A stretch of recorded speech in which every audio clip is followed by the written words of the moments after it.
Dừng ngay việc làm vlog lại. 99% người mới đang lao đầu vào tử huyệt này mà không hay biết. Tôi sắp tiết lộ một lối tắt bí mật năm 2026 giúp bạn kiếm ngàn đô mà không cần lộ mặt. Sự thật về cách thứ 5 sẽ khiến bạn phải thốt lên. Giá như mình biết sớm hơn.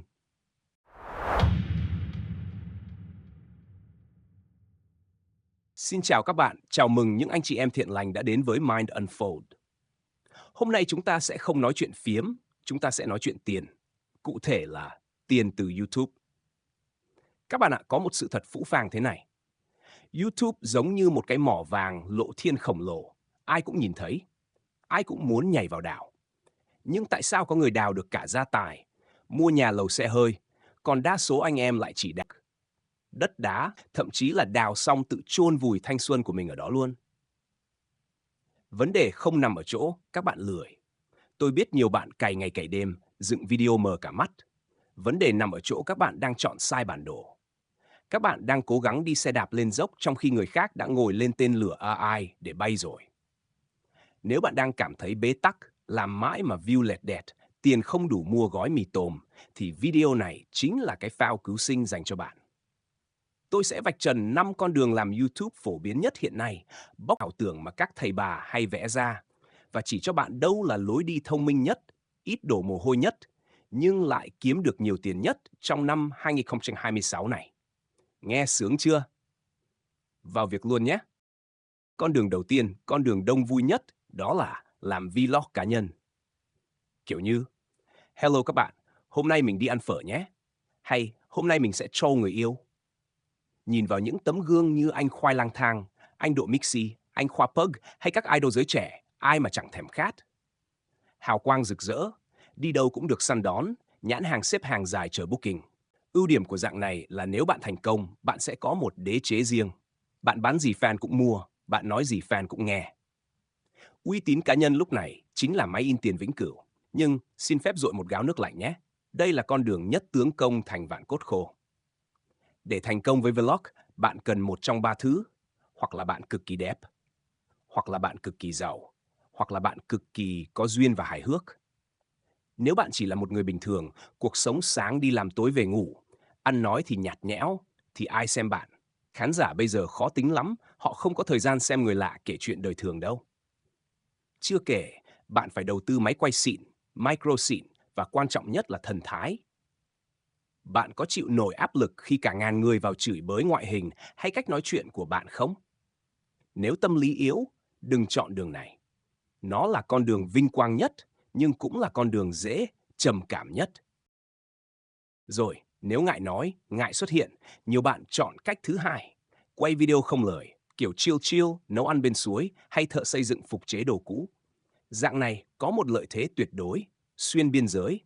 Video của bạn không có tiếng người, chỉ có tiếng thiên nhiên, tiếng hành động, nên Tây ta gì xem cũng hiểu hết.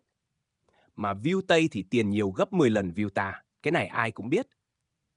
Làm tốt kênh này, bạn kiếm ngoại tệ, ha, làm giàu cho đất nước là chuyện có thật. Thế nhưng, cái bẫy ở đây là gì?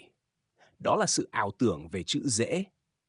Các bạn nhìn video của Lý Tử Thất hay các kênh Primitive Technology thấy đơn giản đúng không? Xin thưa, đó là cả một ekip nghệ thuật đấy. Để có một thước phim mộc mạc, họ phải set up ánh sáng, canh góc máy, chỉnh màu nát cả máy tính. Bạn vác điện thoại ra quay cảnh quê mình, nhưng lên hình nó tối thui, rung lắc, nhìn nhếch nhác, thì Tây nó chạy mất dép, chứ ở đó mà xem. Làm dạng này, bạn không cần nói, nhưng bạn phải có đôi mắt của một đạo diễn và đôi tay của một thợ lành nghề. Bạn có sẵn sàng dầm mưa dãi nắng, lội bùn hay bỏ ra cả tuần chỉ để quay một cái cây nảy mầm không? Đây là cuộc chơi của sự kiên nhẫn và thẩm mỹ, không dành cho những người muốn mì ăn liền. Cách thứ ba, đây là con đường của những người thực dụng và thông minh. Quay màn hình chia sẻ kiến thức. Bạn giỏi Excel. Quay màn hình dạy Excel. Bạn biết dùng Photoshop. Dạy Photoshop. Bạn biết cách săn sale Shopee, hướng dẫn săn sale. Ưu điểm chí mạng của dạng này là bạn không cần đẹp trai xinh gái, cũng chẳng cần bối cảnh lung linh. Bạn có thể mặc quần đùi, ngồi trong phòng trọ chật hẹp vẫn kiếm tiền tỷ được. Tại sao? Vì khán giả xem video này họ cần giải quyết vấn đề. Họ không quan tâm bạn là ai, họ quan tâm bạn giúp được gì cho họ. Và đây chính là mỏ vàng của Affiliate Marketing, tiếp thị liên kết. Thay vì chờ vài đồng bạc lẻ từ quảng cáo YouTube, bạn kiếm tiền từ việc giới thiệu phần mềm, khóa học, công cụ.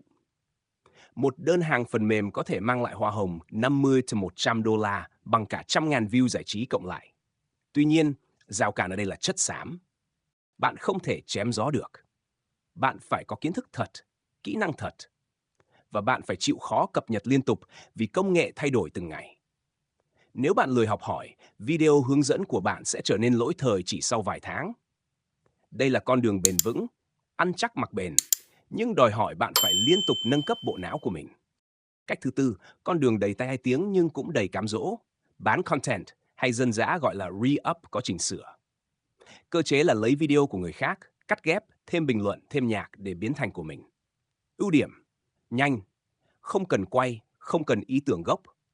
Bạn đứng trên vai người khổng lồ, tận dụng những khoảnh khắc viral có sẵn để kéo view. Rất nhiều đại gia ngầm ở Việt Nam giàu lên từ cách này. Review phim, tổng hợp bóng đá, tin tức. Nhưng anh em ơi, đây là nghề đi trên dây.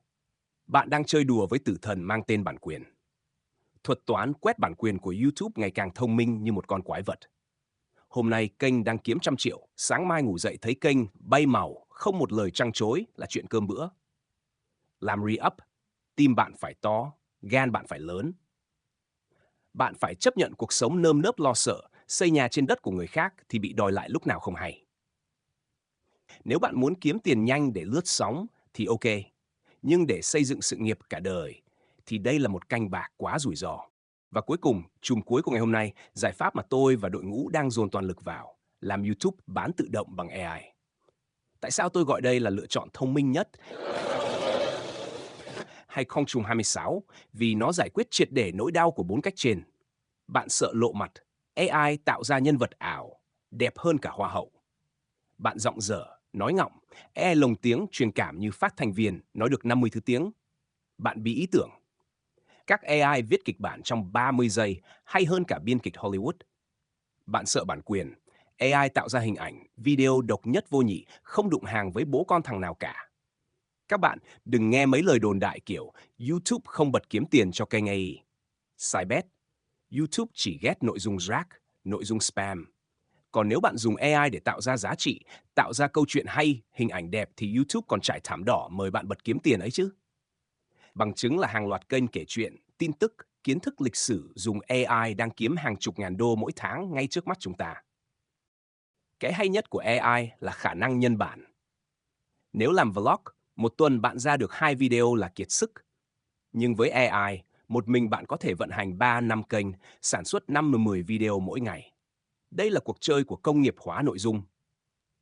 Bạn không còn là khổ chủ đi làm thuê cho kênh nữa, bạn trở thành ông chủ điều hành một đội quân AI làm việc cho mình. Tất nhiên, cái khó của AI không phải là kỹ thuật bấm nút, mà là tư duy ra lệnh.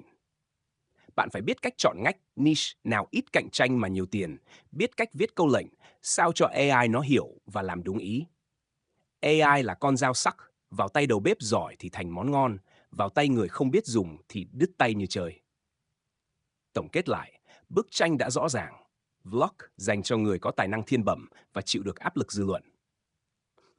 Quay không lời, dành cho người có gu thẩm mỹ cao, kiên nhẫn và chịu khó. Hướng dẫn dành cho người có chuyên môn và muốn kiếm tiền bền vững từ affiliate. Bán content dành cho dân liều, thích đánh nhanh rút gọn và chấp nhận rủi ro. YouTube AI dành cho người mới muốn đi nhanh, an toàn, tận dụng công nghệ để tạo đòn bẩy thu nhập.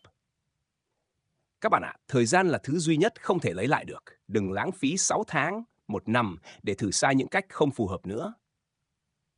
Hãy nhìn thẳng vào năng lực và nguồn lực của mình để chọn một con đường đúng đắn ngay từ hôm nay.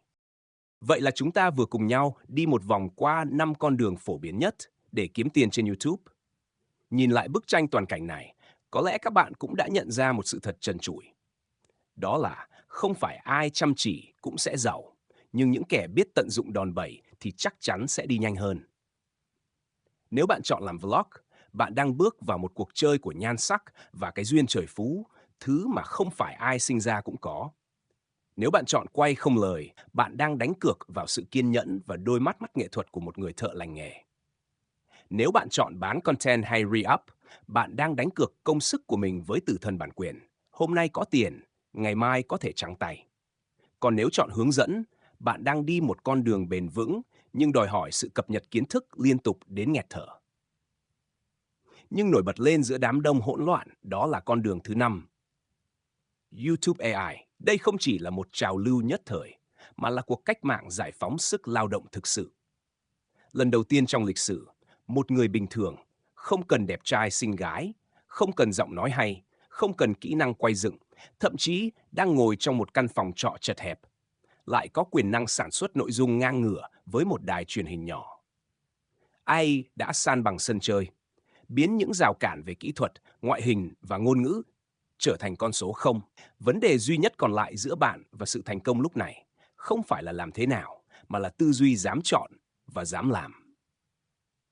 Bài học sâu sắc nhất mà tôi muốn các bạn khắc cốt ghi tâm ngày hôm nay đó là lựa chọn quan trọng hơn nỗ lực.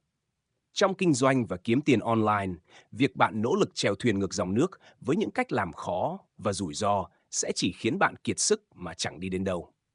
Ngược lại, nếu bạn biết chọn đúng con thuyền có gắn động cơ là công nghệ AI và đi xuôi dòng nước theo xu hướng thị trường, bạn sẽ đi rất xa với ít công sức nhất. Đừng lấy sự bận rộn chân tay để ngụy biện cho sự lười biếng về tư duy. Vậy áp dụng điều này vào cuộc sống ngay lúc này như thế nào? Ngay hôm nay, hãy thực hiện một cuộc thanh trừng tư duy. Hãy dừng ngay việc than vãn rằng tôi không có thiết bị, tôi ngại đám đông hay tôi mù công nghệ. Thay vào đó, hãy tận dụng những gì bạn đang có, một chiếc máy tính và kết nối Internet. Hãy bắt đầu học cách ra lệnh cho AI, thay vì cố gắng tự mình làm mọi thứ thủ công. Hãy coi bản thân là một người điều hành và AI là nhân viên mẫn cán của bạn. Mục tiêu của bạn không phải là làm việc nhiều giờ hơn, mà là tạo ra nhiều tài sản số hơn trong thời gian ngắn nhất. Tuy nhiên, mình biết ngay lúc này, nhiều bạn đã nhận ra AI là mỏ vàng rồi, nhưng vẫn đang rất hoang mang. Bắt đầu từ đâu, dùng công cụ nào, kết hợp chúng ra sao để ra tiền. Gần đây, mình đã tìm được một tấm bản đồ cực kỳ chất lượng mà mình ước giá như mình biết sớm hơn. Đó chính là chương trình YouTube AI Affiliate. Tại sao mình lại nhiệt tình giới thiệu khóa học này cho anh em? Vì nó giải quyết đúng tất cả những nỗi đau mà người mới chúng ta đang gặp phải. Thứ nhất, tư duy một người một máy. Chương trình này dạy cách ngồi tại nhà, không cần vốn, không cần lộ mặt, cực kỳ phù hợp cho người hướng nội. Thứ hai, không cần giỏi công nghệ. Các bạn sẽ được hướng dẫn cách ra lệnh để AI làm thay 90% kỹ thuật khó nhằn. Và quan trọng nhất, đây là tư duy làm ăn bền vững, tạo ra tài sản số có giá trị lâu dài, chứ không phải kiểu ăn xổi. Thay vì các bạn phải tự mình bơi giữa biển kiến thức hỗn độn, thì đây là quy trình đã được đóng gói sẵn. Người đi trước đã dọn đường rồi, việc của mình chỉ là bước lên và đi thôi. Nếu anh em thực sự nghiêm túc muốn thay đổi thu nhập trong năm 2026, mình khuyên thật lòng là hãy tham khảo ngay. Mình để ngay dưới phần mô tả video này nhé. Anh em bấm vào xem chi tiết, thấy hợp thì triển khai ngay. Đừng chần chừ, vì cơ hội không chờ đợi ai cả. Chúc anh em chọn đúng đường và thành công rực rỡ với YouTube AI. Còn bây giờ, xin chào và hẹn gặp lại.